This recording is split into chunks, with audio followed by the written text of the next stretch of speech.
Hi, welcome back to a brand new video of the Targeted Individual Program, Talking with Experience.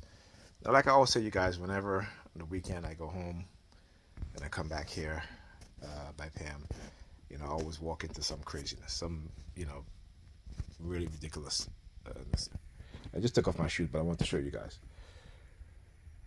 I talk about she did the laundry late last night, left the laundry bags here. Okay. Now, I was not here to make, again, when I'm here, I don't make a mess. I clean. But whenever I come here, again, most of the time, this is what I have to deal with. Ask, why is this garbage bag on the kids' closet door shelf for their clothes? Right? I mean, this is the sort of stuff that I talk about with her, but she does it anyway. She doesn't care. She'll leave the house just like this, knowing that I have to come here, so I got to go pick up our daughter from school, right? And this is what I have to deal with. This is what I have to deal with all the damn time. Okay, this is ridiculous. And again, look what's in the laundry. Look at what's in the laundry basket. Okay, that's what's in the laundry basket. Okay.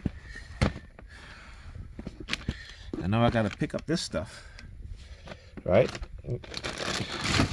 So again, when I talk about stuff being done deliberately, like leaving stuff like this, where obviously, I have to pick it up because I got to enter into the living room, right? So again, when I talk about the strategic things that they do, just like I said, going at home, going to the bathroom, them leaving the water bottle on the window. So we have recyclable, right? But they don't do it all the time. Only when they want to send me these type of subliminal messages.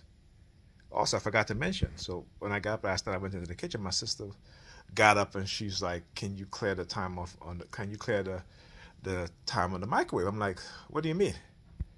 So apparently, somebody here had used the microwave and left. I think it was like 53 seconds left on the microwave. And I'm just like, but Pam does the same thing. She will leave like 1 second on the microwave. Like I keep telling her, I say it makes no sense. Why do you do that? She will leave 1 second, 3 seconds at times on the microwave. And I'm just like, why do you do that? Right? And it's all the time. Okay, so this is something I have to deal with. And again, still laundry. And I'm here. You guys see clothes all over the place. In the laundry bag. Why? Because she'll do the laundry late at night. Because, during the night or what have you, Saturday night when she came back, like I said, she still had her dress on. She didn't change her clothes, what have you. Obviously, she was probably going on after I leave. And I keep telling her this. I said, listen, when you do stuff like this, right, you let the kids sleep all day Sunday, and then when it comes to their bedtime, they can't go to sleep because you let them sleep till 2 or 3 o'clock in the afternoon on a Sunday, which is ridiculous. Can't talk sense into someone who doesn't care and who just about themselves, and and that's it. They don't even care enough about their children, and I can't talk to her and again, as a black man, let me tell you something. As a black man, I've dated women with children, and I have always, right, not be a hindrance into the relationship between the mothers and their children. So which means that if you don't have a babysitter, we're not going out. You know what I'm saying?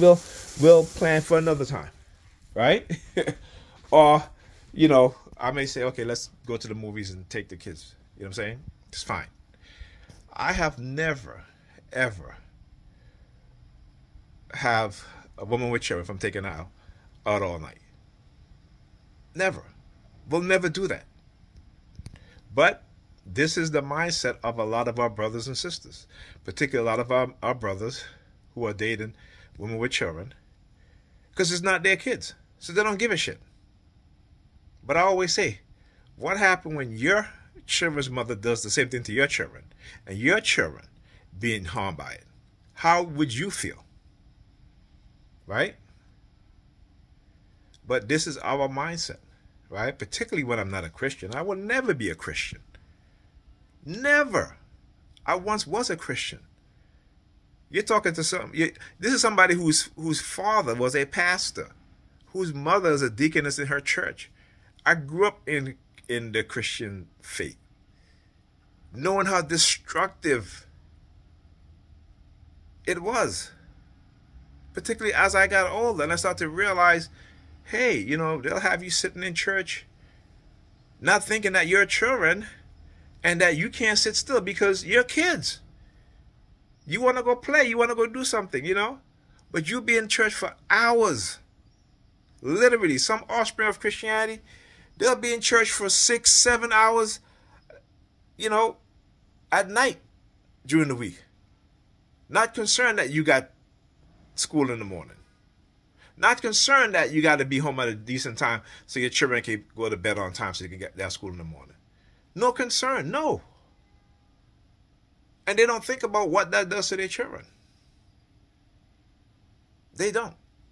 Particularly in the black community, particularly amongst black people. This is why we are in the position that we're in.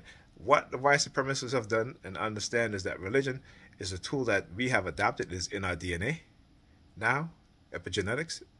So not just our life experience, but what our belief system and what we pass on to our kids. There's ways in which you can create docile animals. And just because we call ourselves human beings, that does not mean that we're not animals as well. And you can definitely create docile human beings.